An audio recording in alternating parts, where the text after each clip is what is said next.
Всем привет! Чуть больше, чем через неделю стартует предварительная регистрация ников на новые сервера WoW Classic сезон мастерства. Blizzard отчитались о готовности, и похоже, что проведенные бета-тесты стартовых рейдов ванилы прошли успешно. Игроки посмотрели на новую Аниксию, пощупали новые огненные недра. Честно говоря, мало кто ожидал таких изменений. Лично я думал, что боссам добавят что-то незначительное, какую-нибудь ауешку, увеличит количество адов, или просто накрутит урон на ХП. Гейм-дизайнеры же подошли с довольно обширным креативом. Они понимали, что в данный момент игроков мало чем можно удивить, и просто добавить лишнего ада недостаточно, надо постараться. Где-то я видел инфу, что к разработке нового Molten Core подключились дизайнеры, работающие над рейдами Shadowlands, но эта инфа не точная. Давайте поподробнее поглядим на каждого босса МК и сравним, насколько этот рейд стал сложнее и интереснее боссов старых огненных недр. Прежде чем мы начнем, я бы хотел порекомендовать вам начинающего автора с канала «Альтернативные комиксы», делающего интересные ролики по World of Warcraft. Сейчас у него вышла новая серия о приключениях Таурена Кхали на просторах враждебного Калимдора. Если вам нравится подобный художественный контент, загляните к автору и поддержите его творчество. Ссылку я оставлю под видео. Итак, бета-тест завершен. Разработчики отправились анализировать полученные данные, а игроки делятся впечатлениями.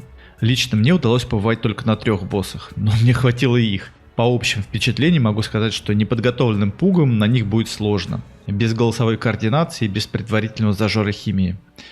Я читал те комменты, в которых люди писали, что некоторые боссы были простоваты, но мало кто учитывал тот факт, что несмотря на то, что их убивали пуги, это были не просто рандомные васи, зашедшие посмотреть, а что это у вас тут.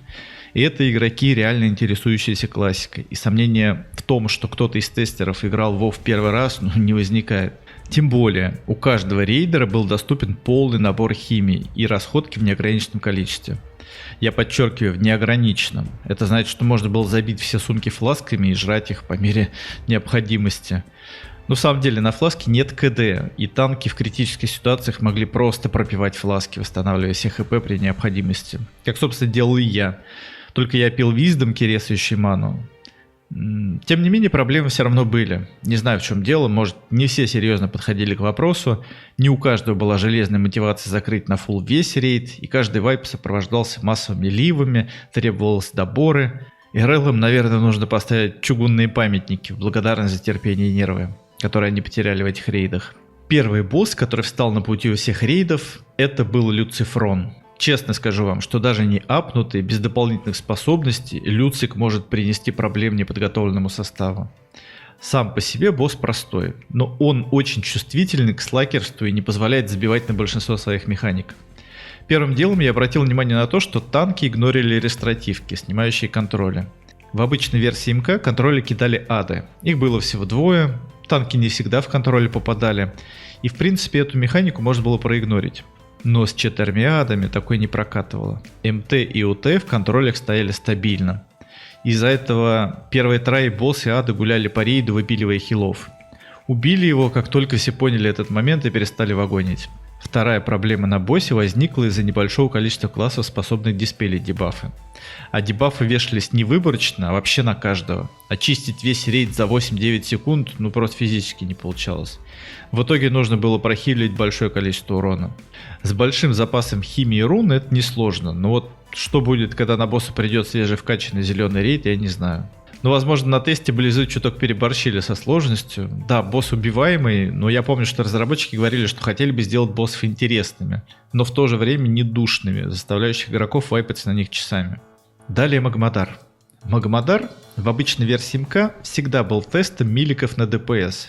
Именно на Магмадаре мерились логами большинство игроков, поскольку тактика босса позволяла статично выливать урон без какой-либо беготни.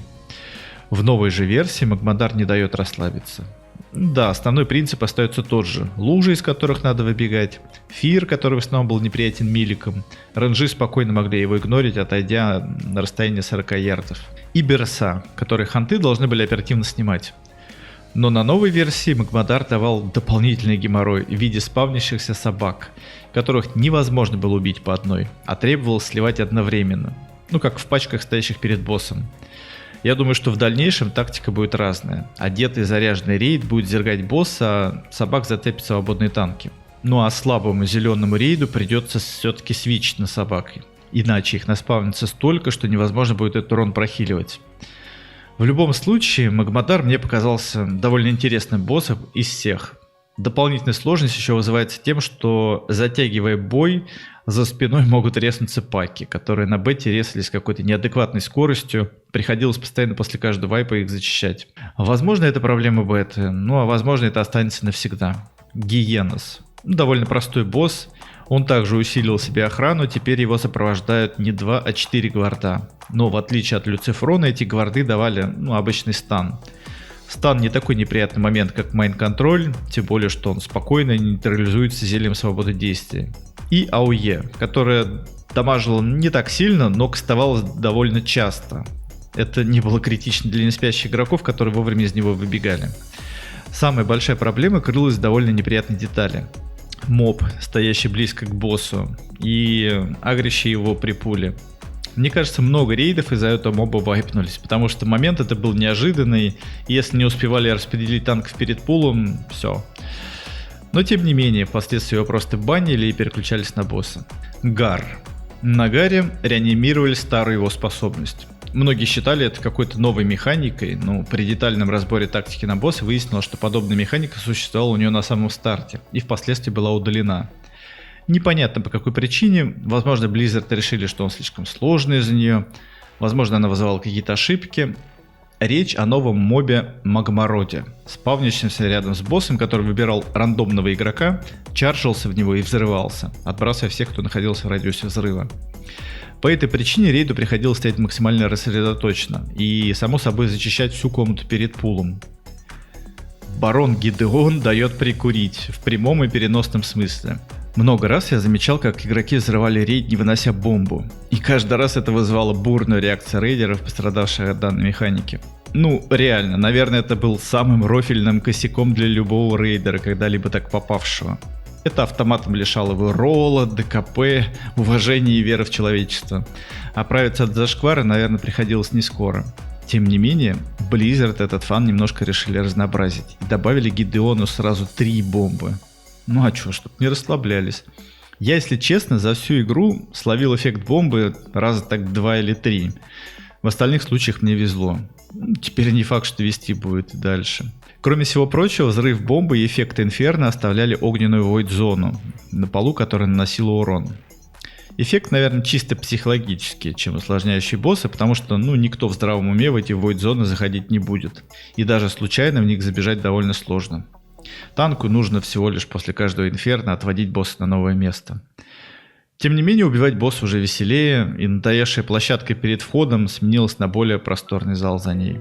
Шазрах. Довольно тоже необычный босс. Я уже как-то рассказывал, как наша гильдия думала над его победой в те далекие ванильные времена, и доходило даже до того, что ставили задачу на сбор аркан резист шмота. В текущей классике он, конечно же, не такой. Его уже даже перестали убивать 3 кэмпами. Если помните тактику на босса, рейд делился на 3 кэмпа. В каждом кэмпе стоял танк, перехватывающий Шазрах, и рейд перебегал в соседний кэмп, чтобы не попадать под ОЕ.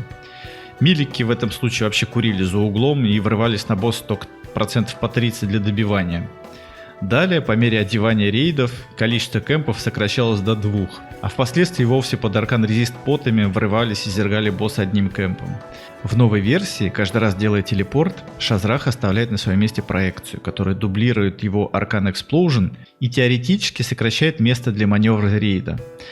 Тем не менее, в этой механике тоже нет ничего такого сложного, скорее она более зрелищная.